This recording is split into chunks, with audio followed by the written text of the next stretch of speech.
No, it's this way now, I told you. Uncle Imo. Anthony. Uncle. Hey! Anthony Kemo. Yo!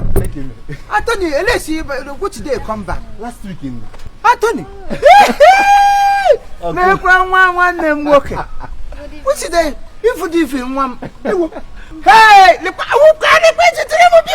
Jeremo. Hey! Oh! Wow! Oh, there one. So this woman where you married yesterday, don't born big girl like this. How? One we see God. What about the water, sir? Was a one day star. What one two of them they open eyes like this? Open one mother tape. How put the name have motoka? If you want to go to school, This nonsense. Why are you embarrassing me now? Poor. What's the meaning of this? Why are you embarrassing me? What? I'm sorry. And then help with embarrassment. Please, better talk to him. I will not take his from him anymore. What kind of embarrassment is this now? I want to let me hear embarrassment. Uncle, she's my wife. Huh? Yes. Your wire fire call fire wire. You heard him right. You heard him. Papa's how would this a wife or wifey? Sorry. Or wire fire. And I hear Bluetooth. How you go call this way? You belong to a family of child abuse. How you go come carry Papa's when I like cartoon. How you go tell me say small picking like how many children your wife don't born? This one how many old did she? Uncle, I don't like this.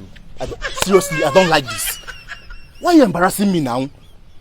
I don't understand what in be embarrassment. Which can play? What's in the bring all those ones now? Hey, hold on, Mr. Man or whatever you are called. Enough of all this. You heard him. I am his wife. So get it into your skull and stop this embarrassment. Moi, je suis Cameroun. Et toi? Ça va bien. Hey, CBN along the Alan Obudun. Who are just on the Cameroon? Murahan CBN. He will BBC. Makachuku local BBC. Uncle, you're embarrassing me. You are embarrassing me. I don't like this. I don't like it. Come on, bring down your hand. You point me the open eyes like onyang Igbo. I'm telling you, she's maybe just turn around for him, Biko. 360, yeah, 360, Biko. What are you saying? You're going to whine.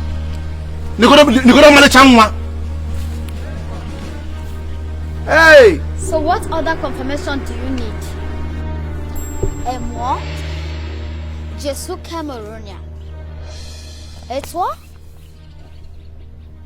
I see how just on the Cameroon. No, she's from Cameroon. Oh, you're not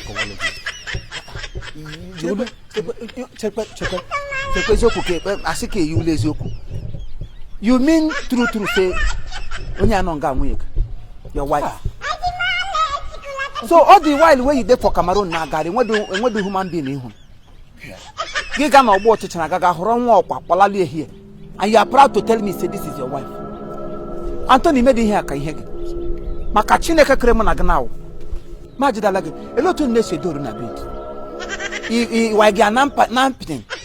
Keli hena wago mas. Ka nwago ki kru ko be kwasage lelo ko kwa. Ko ka wanduru. Ko wi shi ko wanwo ya be wu be kwasage lelo kwam din kwa ma haka gan. Gi shigo note. Magro lelo te woto nwago beyond the ground. Get boy here, Gary no Bodo, Umma agri meti kwa boys so ye. How will okuta to buogo Casimion na James? Hey, enough. Uncle, you're embarrassing me, please. Enough of all this. Honey, what are we still waiting for? I'm sorry, okay, I'm sorry. Take me out of here. Okay, I'm very sorry, okay? Huh? I'm sorry, okay? Just because of you.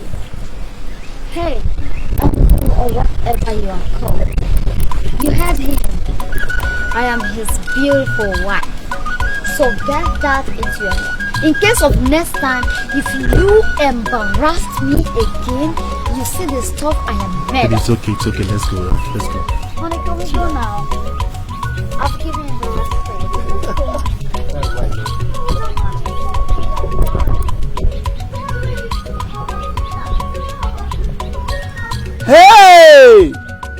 akwa agbajiele m ga m na-ele anya beyond olu agbajiele m ga m na-ele anya down the world nwaanyị ekwechiri eshi Cameroon kpụrụ ya lo anyị lego anya elu otu elele onye nzọpụta egwuola ya n'ili si anya tọ anyị n'ili look beyond the grave gị gaga nwụrụ nwa ọkwa nwatakịrị ntụlele ọwụ bred ka ọwụ na onye gadị ma ahụ kpaja ọ na-ebu ka pọs ihe na-anọdụ n'ime etu ka m si eme gị ya dị ka akụkọ ọcha kọrọ n'ime mbụ Chineke mewo ya akụkọ ọma